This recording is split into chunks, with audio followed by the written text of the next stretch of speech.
As a parent watching your teen or your young adult child struggle with unexplained dizziness, fatigue, rapid heartbeat, frequent fainting, and near constant anxiety can be terrifying and frustrating. And every time that they stand up or they shift positions, you hold your breath, wondering if they'll feel faint or they need to sit back down. You've probably been told that POTS, or Postural Orthostatic Tachycardia syndrome, runs in the family and that genetics are to blame, or that they simply don't know what's causing it. But the truth is, the main cause or the trigger of POTS is nervous system dysfunction and dysregulation, specifically within our autonomic nervous system, and the nerve that helps to control or regulate our blood flow, our blood pressure, and overall balance within our body. And that's what's called our vagus nerve. So vagus nerve dysfunction and something that's called subluxation is often to blame for this neurological condition that now affects 1 in 100 teens and is far more common in females than in males.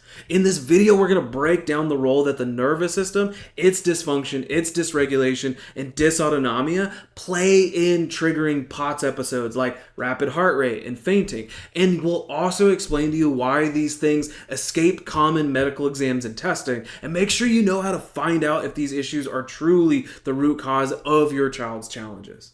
So parents, first we have to understand the real culprit. And this is a overstressed and dysregulated nervous system. We are living in the most high stress and highly toxic time ever.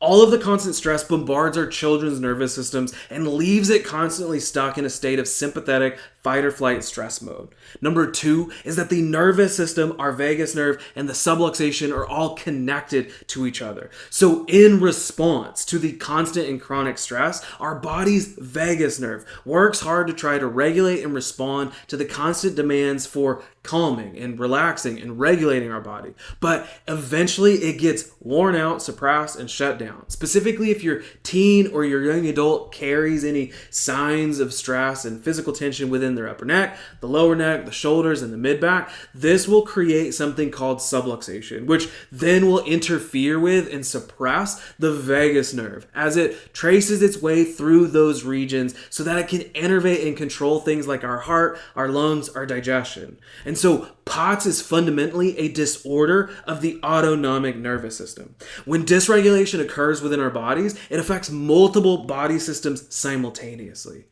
The big thing here is that the role that nervous system dysfunction, dysregulation, and dysnomia has on POTS. So chronic stress stuck on our bodies, or subluxation, and nervous system dysregulation and dysfunction leads to a condition called dysautonomia. And it's a condition where our autonomic nervous system becomes imbalanced. And in this condition, there is too much sympathetic fight or flight tone and too little parasympathetic vagus nerve relaxation and regulation. So the question is, how the heck do we find this root cause of subluxation and nervous system dysfunction? We use advanced diagnostic tools like the Insight scans within our office to be able to identify specific areas of neurological interference that may be contributing and compounding your child's symptoms. And our scans can actually measure and find dysregulation and dysautonomia, especially the neurothermal scan or thermography and heart rate variability.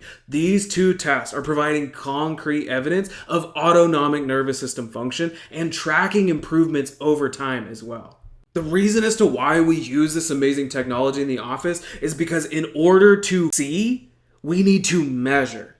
And if you're not measuring, then you're guessing. Which honestly, when we're talking about dysautonomia and POTS and nervous system regulation issues, if you're not measuring what's going on within the nervous system, you're just guessing when it comes to treatment options or proper care for the condition itself. So it's crucial and critical that we move forward with these types of cases in measuring what's going on within their nervous system to provide the best care possible and lasting relief.